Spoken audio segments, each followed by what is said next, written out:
It's a very simple question that's got a very complex answer. Somebody asks you, how do you buy land in Kenya today? Simple question, isn't it? But then, depending on who you ask, you're going to find different answers then. Which makes it very important for us to have this conversation, because a lot of people now are into property and land ownership in the country. So the question that we're asking this morning is that how do you legally buy land in this country? Other people will put it in this sense, how do you process your land ownership in this country? It will therefore make sense for us to have a legal mind on set today and a CEO who's in the business, so that they could give us both sides of that answer. So right now, help me introduce to the conversation, and he said it. Okay, let me first introduce the CEO, Geoffrey Mburu, who's the CEO of Mizizi Africa Homes. How are you doing, sir? Very fine. Karibu sana. Yeah, all right, karibu. Now, finally then, Peter Simba Wasaga, who's the managing partner, Peter Wasaga and Advocates. How are you doing, sir? Very fine, very fine. It's the very first time I found somebody called Simba in real. When you say it in the same way, it must be a joke. Well, I'll be coming for that history of that name, because whoever has a deeper history takes that name. The jungle is wide. I'll be coming to that. I believe my history is so deep. Anyway, karibu sana. Thank you so much. All right, let's begin like this. As a CEO, for Mizizi, it's an area that you are essentially dealing with every day. Yeah. Land processing, land ownership Sure. is an area that majority of people are very cautious about. And I will tell you why. I have personal stories of my friends or family members who followed every due process in buying land. They even awarded title deeds. Couple years down the line, when you're essentially done with the payment, you realize, I did not even own this property. So you're essentially left out in the open. Sure. To the point nowadays that when you go into the real estate sector, especially in the property market, people will tell you, well, do not buy land in Nairobi. Go buy land from specific families back at your home, so that should things go wrong, you call the chief. Sure. So it becomes a family dispute. Sure. Good. Let's begin like that. How common are cases Sure. where you meet people who do not know the process of acquiring land in this country? Yeah, thank you very much. I will start by, my name is George Mburu, and I'm the CEO of Mizizi Africa Homes Limited. And you have put it very correctly. People need to be cautious, because in the past people have had problems, and even today when you go to our courts, most of the cases, they are land related. And this is because you find that land is an emotive issue, because everybody is interested in land. And you find in land, or where there is money, there are so many brokers. Yes. And you know, also in our country, there have been issues of corruption and people not being honest. So these are things that have hit our country, which is not good, because we need to get to a level whereby we are able to attract not only Kenyans but also foreign investors. Yes. And you will find that land is one of our biggest assets. Because when you look at the factors of production, there is land, human resource, there are other factors of production of minerals, and now the money capital. The most important is land. Yes. And if your land is if you have land issues, you find that even attracting foreign investment is a problem. So this is an issue that has been there, and it has been there since time immemorial. And it starts all the way from the lands ministry. You find that also there have been cases of double issuance of titles. Yes. You find that this is a public land. Ideally, it belongs to the public, but some people went and did their work behind the scenes, and there is another title. So, like the case you have quoted, somebody has even the title, but you find they are being told it's not there. It's not their title. Yeah. Yes. Now the issue here is now due diligence and doing proper investigation and involving the professionals, especially surveyors and lawyers. That's it. Because you find that most people, when they are buying land, at times they do not consult these legal minds, and they do not involve going to the search. Yes. And like we have the Survey of Kenya, and you go there, you will pay a small fee. You're able to be given the map for that area. You're able to see, is this land public land, or is it land that can be owned by privately? Yes. Yeah, so you need to do your proper due diligence, and you pay so much, so little money to get this information. But you find that if you do not follow those simple basic steps, you'll find yourself, you have bought land, you have a title, you have constructed, only for you to come and realize it was a riparian land. You come and realize it was a public land. Or there can be that dispute, family disputes, which have also been very prevalent. You find that somebody is sold to you, then you only hear after some time, maybe the wife had not consented. So there is also that issue of making sure that you have also involved the family members, not only the person who is selling, who is written on the title, because there is that also issue of, like, let's say a husband. A husband has to get a consent from his wife. Yeah, so those are the main things. Then we also have issues of rogue developers here and there, or illegal brokers or land selling companies, which are things that also the government needs to address, because we need to sanitize our land. That's it. Yeah. Pretty much. Simba, let me now tell you exactly what the advice that we get outside here is. That even if you're buying property from a family member, do not go alone. The first thing that you should be thinking about is getting a lawyer, so that you leave them to crack the legal aspect of you getting that property. Now, we were doing research on the desk, and this is exactly what we came up with. That one, you have to identify the land you want to buy. That's what we said. Number two, set time aside for a site visit. And number three, conduct a land search. There are 6 steps. And I'm gonna give you all of them as we continue with this conversation. Is it true that indeed the first thing that I need to do when I want to own property is to get a lawyer? Very well. You need an advocate. Yes. In that case. Yes. Because there is a difference between a lawyer and an advocate. Yes. Perhaps you may get a lawyer who is not qualified, and the transaction may fail on that ground. But that aside, as my colleague has said, conveyancing is an emotive issue, and you need to understand the processes very well. Yes. And to understand the process, you need to also understand one legal term, which I think most of you know, that caveat emptor, buyer be aware. Yeah. So if you are not aware of what you are acquiring, it's very likely that you may acquire a counterfeit, or you may acquire bad title. When you look at the law, section 29 of the Land Registrations Act, it's very clear that a person acquiring land is deemed to have had notice of every entry in the register. And the same is provided for under a condition 431 of the Law Society Conditions of Sale. Yes. So if you go to buy land without knowing the property very well, you are likely to cry, you are likely to suffer. Let me put it in that simple term. So the first thing, when you get an advocate will, of course, it starts with you identifying the land, as you mentioned. And identification may entail you getting an agent, broker. For you to deal with a broker, you must ensure that this broker is licensed, and you get into an agreement, because the fight may not even be between you and the buyer, it may be between you and the broker.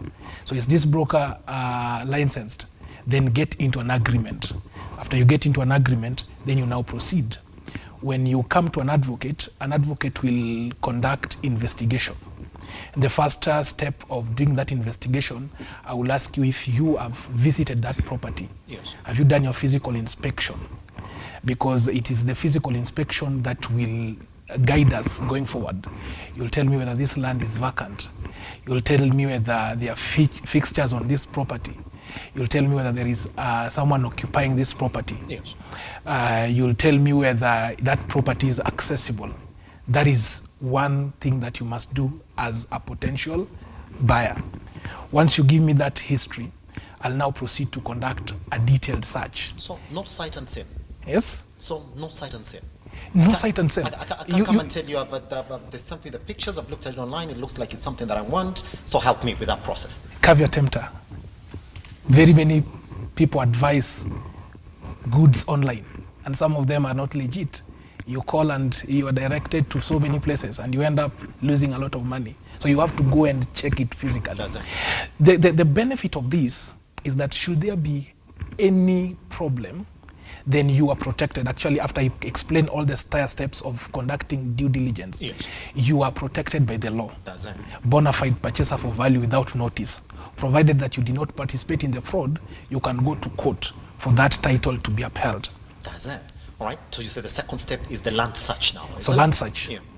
For the land search, there are various modes of searches.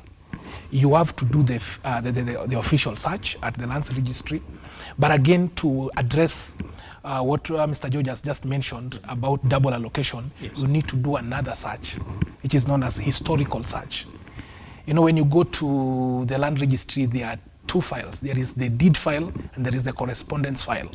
So the correspondence file, which is actually now the green card, it shows the history of the land from the time it was allocated, how it has moved till the present moment.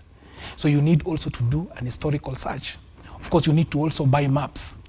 After you buy map, because that property, you may be given a title, you may be shown everything, but then that property is not actually what you have been told or what you have seen. So it's actually true, isn't it? Yeah. So that you can be taken to the location. Yes, given a title. This is what it is. Yeah. You're given the title. Yes. You do your due diligence, you visit, but then it's not what you've been given. It's not what you've been given. Somebody gives you somebody's property. You are given a property in Westland, and yet what you saw is in Lavington. So that day for visit, so you need a surveyor, yeah, get a map. That's it. A surveyor will go and you buy a map, it's very cheap. That's it. A surveyor will go and confirm that this is the property. A surveyor will confirm the beacons and the size of the property. Then after that, you are good to go with regards to search. You also do searches in other departments. County government, is this property rateable? Have the rates been paid? Yes. That is something that you also must do. Are there any restrictions? Yes. Then you must ask yourself, I must ask my client, what is the purpose of buying, what is the intended use? Because if the use is not what is indicated in the title, yes, then we need to go through another process, which is now change of user of that property. You see? So all these things you must explain to your client before they get into the contract. The other thing that you must explain to your to your client is just tell them to ask around. You see, there are two defects in there is one defect that can easily be discoverable by ordinary vigilance. I just go conduct my search and I get the title, everything is okay. That is the ordinary vigilance. That is patent defect. Yeah. These are things that are visible. Yeah. But there are others which are hidden, and they are known as latent defects. So it's a requirement for the vendor to disclose these latent defects. But many a times they don't disclose. Because they just want to sell, isn't it? They want to sell. They will not disclose to you that there are swamps around this place and everything, and it rains and everything. So you need to ask around, ask the neighbors, due diligence. You do requisition once you get the title. If you've done the search and there is something that is not adding up, maybe there is a caution, there is an inhibition, there is a restriction, could be there is a charge. Do some forthright questions with regards to that title. Yes. Do some pre-contract inquiries. So those are mediums of investigation in a nutshell. That's it. I'll be coming back to you because nowadays, there's something that goes on in the property market. Yes. There are companies that are telling you, you do not need to do that. We've done it for you, which is why I want to bring you now into the conversation. At Easy Homes Africa Limited, I do know that you're in the business of property. And you're telling your clients, look here, all that due diligence, we've done it. Whatever Simba is talking about, we've done it. We are giving you this service because we believe we're in the business. So the back end of everything, we've already done it. Just come in and pick up this property. How do you make sure that whatever it is that Simba is talking about, which looks like an entire process, is what you stick to. Yeah. But there's something that is going on in the market. Maybe Mr. Mburu, you can tell us this morning, where companies would give you a certificate upon payment as you await for a title deed processing. Who is this who gets a what certificate? This is a legal document. How do you go about? Sure. Yeah, thank you very much. You will find that for us, for example, or any other real estate company, the most important thing is those processes that Wakili or our learned friend here is talking about. Because we have instances of companies that are in lands, but they themselves, they get hoodwinked even if they are selling to other people. You find that we have cases of people they are into the real estate sector, but you'll actually hear testimonies of so many of them telling you, before I was able to acquire the proper land, I also got my fingers burnt. We have cases of people who have they have their companies, they are selling land, but they themselves, because they failed to follow those due diligence processes that Wakili is talking about, they got their fingers burnt, and now by extension, you find that even their clients are second-term victims. You understand? Or they are victims already because the developer himself or the person who is selling the land is already a victim. So it's very important before you even pay, and this one I normally encourage even for other companies that are coming up. Like us, Mizizi Africa Homes Limited, we have been in the business for now going to 5 years, and we have not had an incident whereby ourselves we have been hoodwinked, though we have had instances whereby somebody is selling us a piece of land, and I have like an example. I was buying some land in Joska, and the land is at times met by floods. The place floods. There is a river nearby, and at that moment it was not raining. So you find that that land, had I not even talked to the neighbors, I would have bought that land because it was actually a very good deal.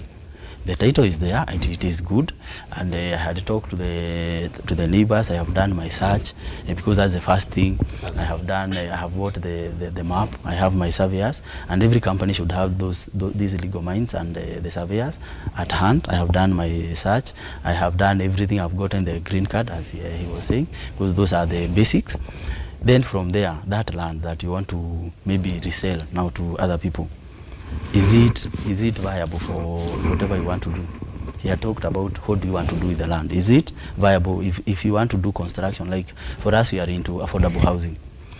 Most of our land is we are looking for land where somebody can be able to construct their house, either to live or they want to have their house where you can have a holiday home. Yes. You find that those things are very important. So even if the customer now is getting to a company, the company should already have done its own due diligence. But now also now the client now that is going to the developer or to the land selling, they also need to do now another proper due diligence on the company itself. You need to know who are the directors, because you have had cases of people, they are briefcase companies. Their work is they buy land, whether that land they have done their proper due diligence. The whole intention is not for them to deliver to the final product. So the customer here needs to be very cautious, because for me, I advise somebody buying a company. It's better and it's easier for you to try and find out you lost your money to a company, to a certain company that is registered and it's working, as opposed to an individual. Yeah, you can imagine an individual. You said, let me go and buy the land myself, and you buy it yourself. There is no any land, because for us we take the first risk as a land selling and property development. We take the first risk. So when I approach a company, should I be asking for your title deed to that property? Yes. Is that what I'm going to say?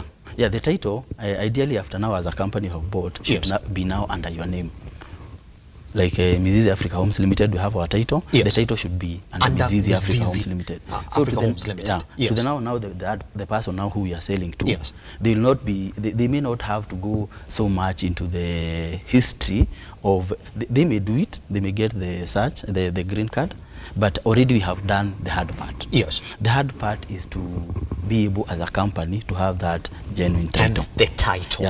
Hence the title. So whatever it is we that have you're already selling, done the first yes. step. So whatever it is you're selling to the Yes, customer yes. is your property. It's our property. As opposed to selling in place of somebody. Yes. That's the first red flag, isn't it? That's the first step. So it's important the company you are going to buy your land at. Yeah, you understand? Like we have Mizizi Africa Homes Limited. We have so many others who are selling even agricultural land. We have so many others who are doing whatever for construction for other reasons, other purposes. You need for me, I would advise, as opposed to going to buy to a person, to an individual, it's better and it's easier to buy in a registered and as he has said, is that company licensed? A licensed company to do that, as opposed to go to buy maybe from somebody. You understand? Because that somebody, you may have to do so much that due diligence, and even if you find that you have been hoodwinked, you may not have anybody to even take to court. But at least a company which is existing, it's much easier, because maybe the worst case scenario, you'll get your money back. But assuming you have bought and you do not really know that the person and they have gone into thin air, you see it's much harder. So what I can encourage is for the companies that are in this land selling, those companies actually need to be supported. Like I would encourage the government to support private developers and private companies selling land, because by so doing we are going to remove so many brokers. For us, like Mizizi Africa Homes Limited, before we even buy land, before you get to the person selling, you get so many brokers. Land has so many brokers because they feel like that is easy money. Pretty much. Even before you get to the real person, you have gotten to go through many brokers. So I can imagine somebody who is looking for just one piece of land, and that is not their is not their day-to-day business, and you're just looking for land, and you're hoodwinked, and your money goes. You have nobody to go Pretty back much. So we'll take us a tiny break. Once we come back then, remember we had already done our research as a production desk on some of the challenges that you actually get to face into when you're looking for property. Simba is right here. He's going to respond to them. And once we come back, if you are dealing with a company, Simba, you know what they're saying? Don't worry, we've done everything for you. That due diligence, we've done everything. You know, it gives you the convenience to get in that property. Should that be it? Should that be 100% once we come back from this break?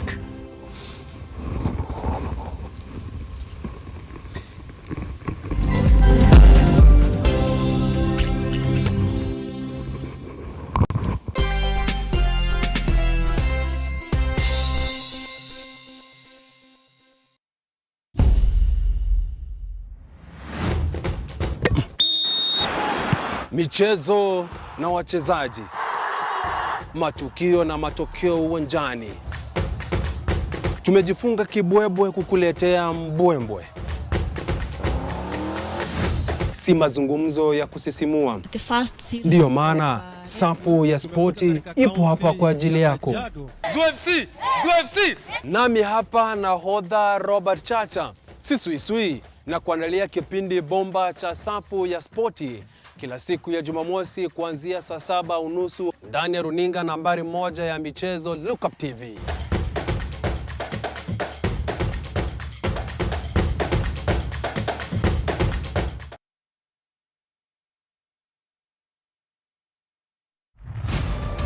As the night falls, we come to life to bring you a comprehensive broadcast from the numerous events happening across our 47 counties. When it breaks, it matters, and each story is important.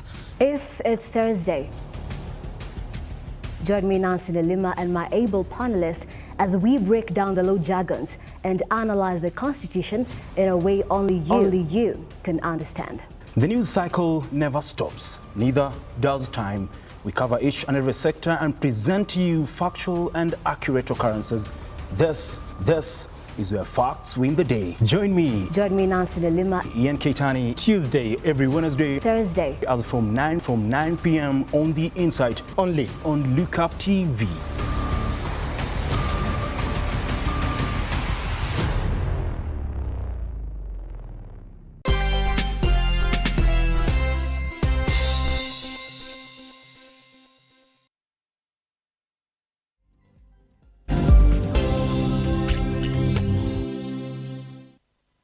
All right. Welcome back then. The process of getting land or property in this country. Simba, let me get back to what Mr. Mburu said. That when you're dealing with a company, he says it's easier, it's much easier. Because the company that is giving you this property has already done due diligence. They're already in it, they've been given the title deeds. So just essentially you to go in and start paying for this property. Good. Should that be it?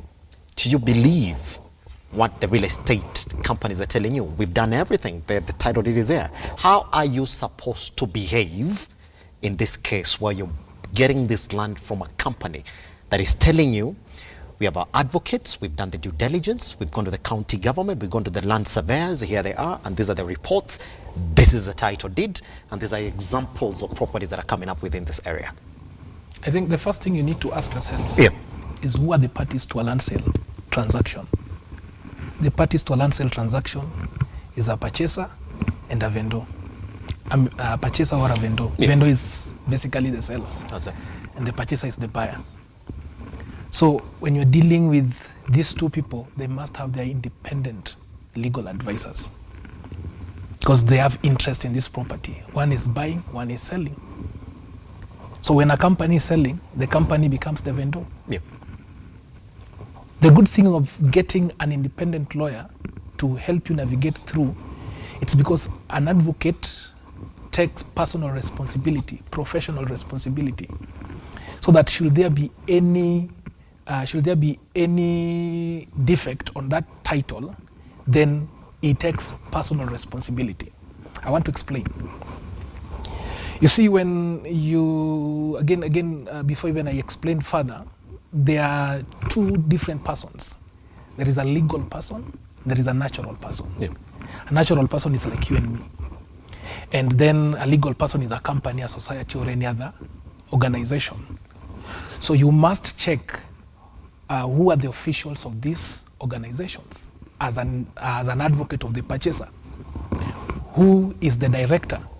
I go and conduct a search on the company, get to know who the directors are, get to know whether there is a debenture on this company, because some of these companies have got loans and have got encumbrances.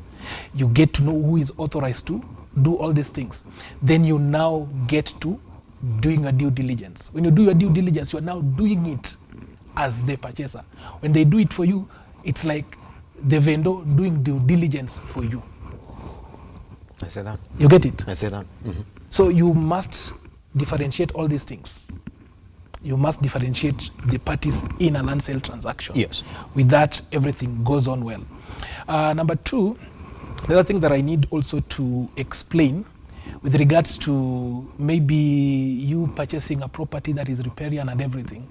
Normally what I do in my farm, I do a certificate of title. So that after conducting the due diligence, I would want the owner of the property to issue a certificate of title, explaining that this title is a genuine title, explaining the warranties in that affidavit. Yes. So that I am building my case. Should there be a fraudulent transaction in future detected, then I can go to court and say, yes, see, I did all the due diligence. Now, as the vendors, as the purchaser's advocate, and I come to this court with clean hands. I need the court to hold that I am a bona fide purchaser for value. But can you do that if the vendor did the search for you? You can't do that. So that's why it's important to get an advocate. As much as they have their advocates, which is very good, yes, you also need your independent advocate, yes, to do all those investigations. Pretty much. Yes. Even when you're dealing with a company that is telling you that is the process that you gotta follow. So in the event, yes. Now Simba, just before I come to Mr. Mburu, in the event that you've already started paying for this property, there is a certificate that normally issued with. It's called, it's a certificate to the title, all right? And this is the scenario that we have here. Nowadays, when you look at how majority of these companies approach you, they will tell you, we're gonna give you this property, and then after that, you're gonna start paying in installments. Good. What is missing, particularly in majority of these buyer contracts, is in the eventuality that you, as the buyer, maybe pays up to 40%, 25%, and you fail then to continue with the payments, there are companies that have been known to walk out of that deal, essentially leaving you completely with nothing. Have you run into those cases, and how are you supposed to approach these cases where a company is telling you, good, don't come with cash, doesn't have to be 100% payment, here's a payment plan that you gotta stick to, but then you pay up to a certain level where you cannot continue paying in one way or another. How are you supposed to react? And there's a company that's telling you that your payment is also helping the company acquire more properties that are supposed to support their business model. Now we get to the second stage of a land sale transaction. Yes. That is the contract stage. That's it. Now, in the contract stage, here is where now parties, they reduce their obligations and their agreement in writing. Remember, Section 3 of the Law of Contract Act, together with Section 38 of the Land Act, provides that any contract in disposition of land, one, must be in writing. Number two, must be attested. Attesting simply means witnessing. And the same again must be verified. So they have to be witnesses who must attest this agreement. So as an advocate, to answer your question, I would require, normally it's the vendor's advocate to prepare the agreement for sale. So once this agreement is given to me, I will review this agreement to ensure that the objectives of my client are actually included in this agreement. Yes.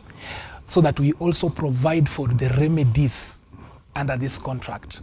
For example, if I pay 60% and I don't pay, what is the remedy of the purchaser? What is the remedies of the vendor? Yeah. And should there be any dispute, where do we go to? You see, some of these companies or some of the vendors, since many purchasers, they love shortcuts, they will give them a very unconscionable contract. They sign without actually getting to understand what is contained in this contract. Yes. And you get surprised when they tell you this is the contract you signed. So that's why it's very important for you to have an advocate. For example, when I pay a deposit, what happens to this deposit in the event that I don't meet my obligation? Have they given you a completion notice? You get? And what is the completion period in this sale? Yes. So that those are things that must be well captured.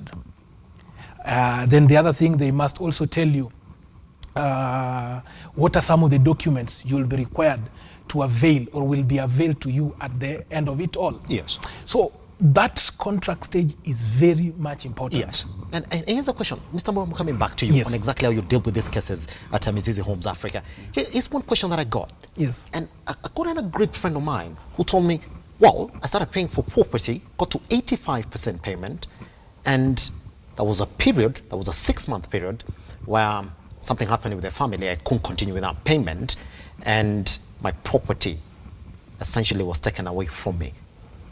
And I don't know, I might not put a finger on it. There is a law under asset financing or management that says that should a client maybe pay up to, I don't know whether it's 85 or 65%, then you only lose that property when you've gone to a court of law and explained as why you cannot continue paying for that.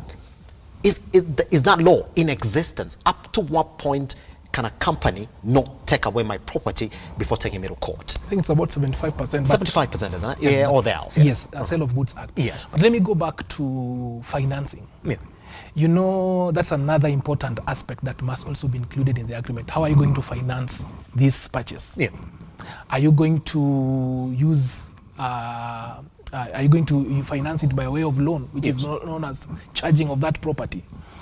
And when a property is charged, it means that it's the bank that will pay that money upon perfection of the security, so that the transfer and the charge are registered simultaneously. Once they are registered and the security is perfected, the bank will give you the money. The bank will pay the vendor the money. The vendor here is the seller. Yeah. Then now you deal with the bank.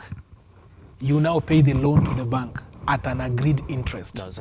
So that if you default, then you go back to the Land Act. There is a clear procedure of actually the remedies of a bank in case of default.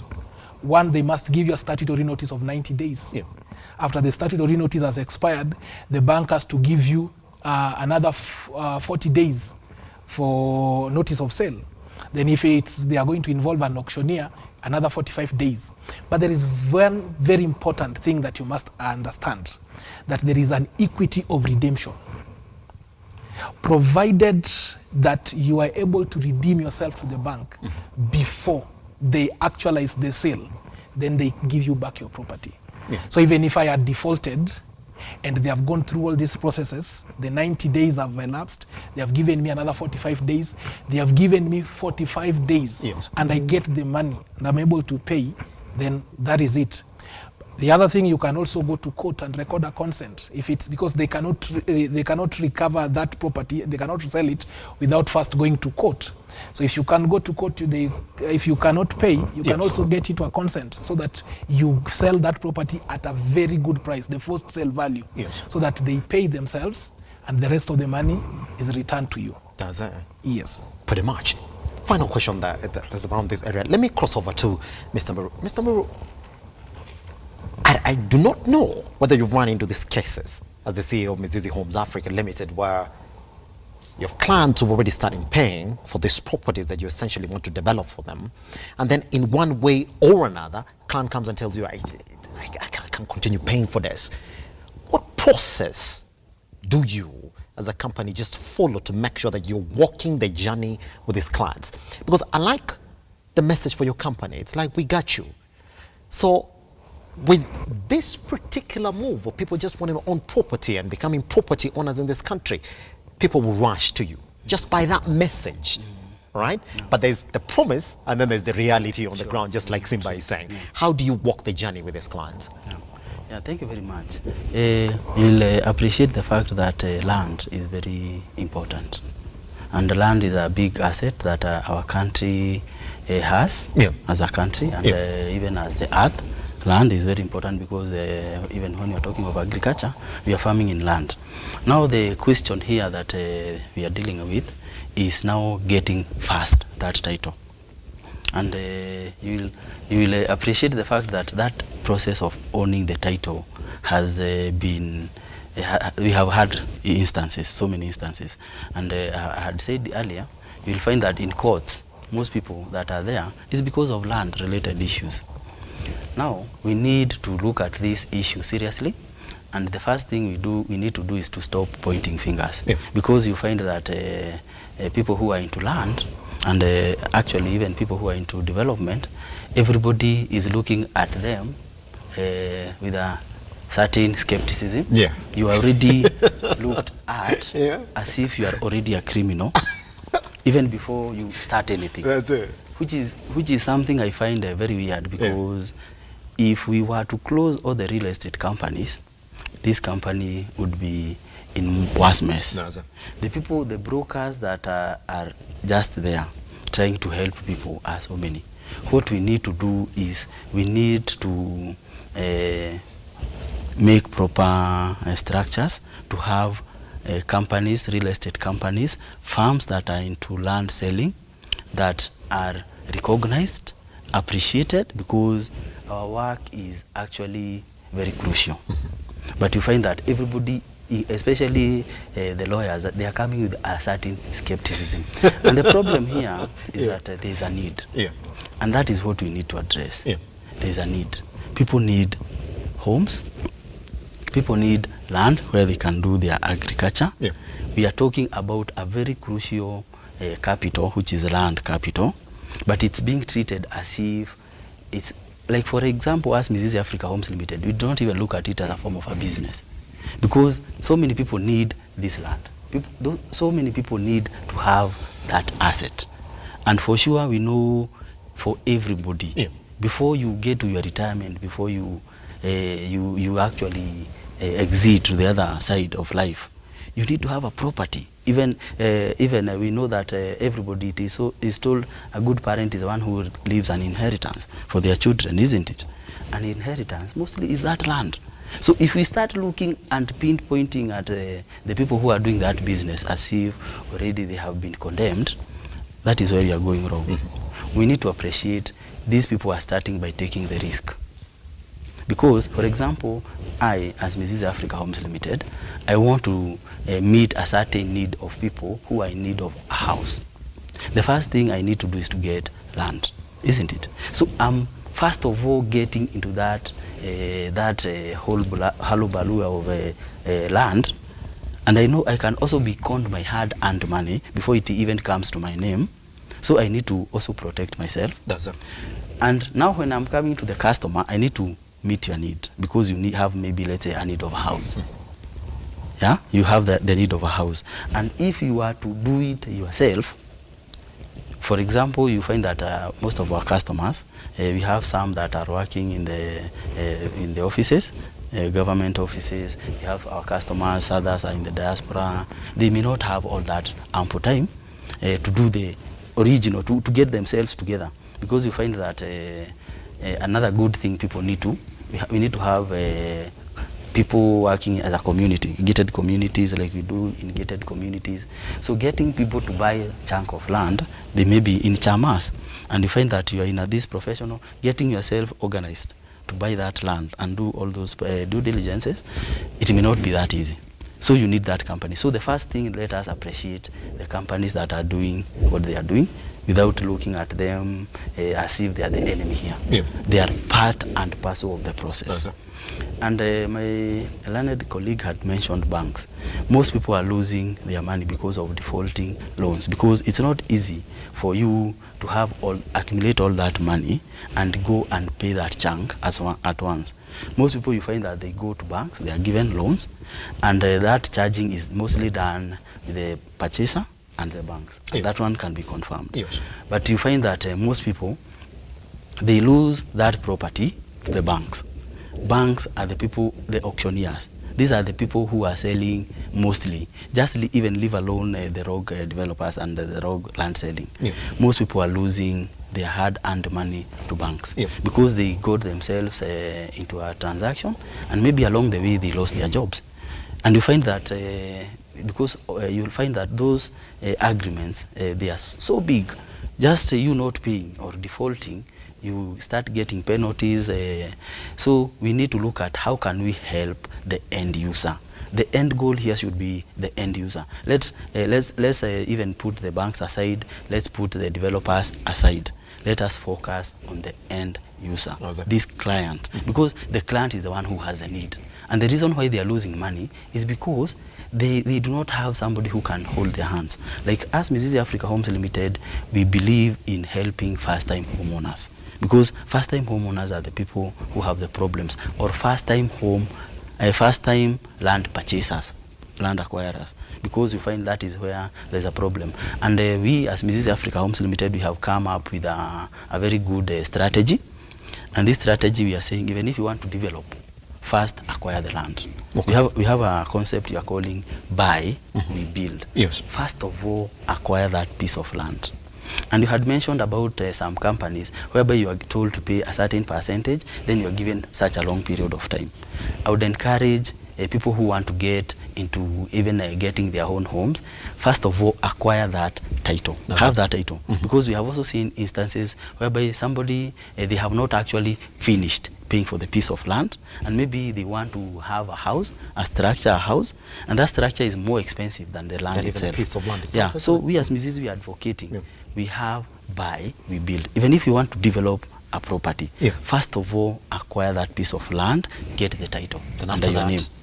Even make it your property. Now make it your property. Yes. Even if you have to work with the bank, make sure you have your financing very well, finish up, get that title, because there are rare instances, and now the government is going digital, which will make land this issue of having a double allocation of or land that you cannot be able to say it belongs to who. It will be very clear, because it will be digital.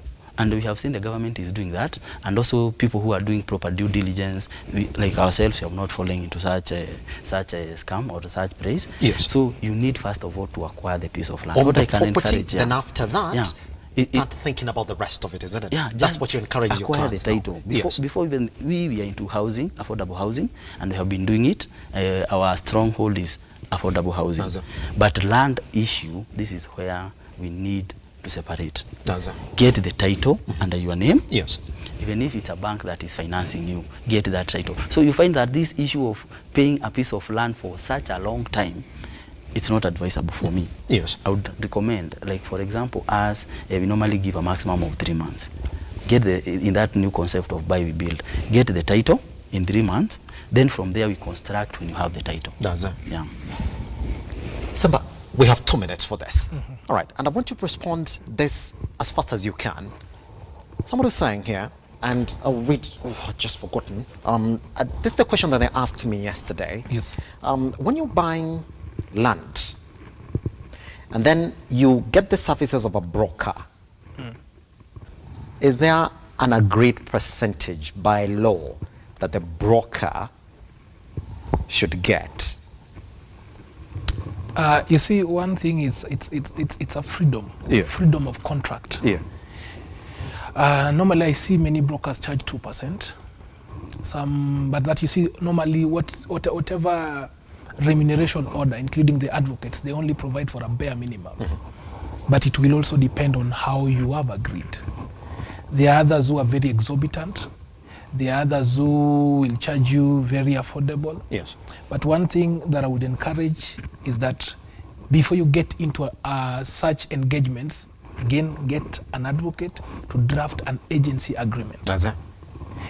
An advocate will be able to advise you on the terms of this agreement, on, for example, if the the transaction does not go through because of the negligence of this broker. As I'm saying, the broker has referred to you someone who actually does not own the land, then what do you do? So all these things must be well stipulated in the agency agreement. Exactly. I would advise that again and again. Before you engage anyone, Yes. get an agreement. That's it. And maybe there is something I also wanted to mention as I conclude. Land issue is very emotive. Yes. And being emotive, as my colleague has said, there are so many brokers. Before you settle and pay your money, ensure that you are informed. Ensure that you are aware of what you are getting yourself into. Ensure that you pay through a proper channel. Ensure that when you when an agreement is drafted, your interests are protected, including how to resolve any dispute that may arise. That will even solve the issue of maybe a company or a bank, or a vendor possessing your land after you've paid a given amount, because you may go through arbitration, and again that law will apply. So it's very important to be aware of the property, be aware of the party you are acquiring the land from, Yes. be aware of the terms of that agreement, and lastly, be aware of your financial obligations. Pretty much. Can't add any more. Guess what? For those who are looking then for those homes through this process that Mr. Mburu is spoken about, just go online, by the way, the website, Mizizi Homes Africa Limited, they're there. Then after that, follow that process that Simba is talking about this morning. And for those who want to get to Simba this morning, you can actually get him at Peter Wasaga and Advocates today, so that you can actually get a proper advocate then who's gonna walk with you through the journey of acquiring that property. If you can take anything away from this gentleman, don't go by yourself. That's it. Ask who are you gonna go with in that particular conversation. Online at Lookup TV, across all your social media platforms. My name is Simba Elijah Charles Kenya. I'll see you tomorrow for another edition. Goodbye.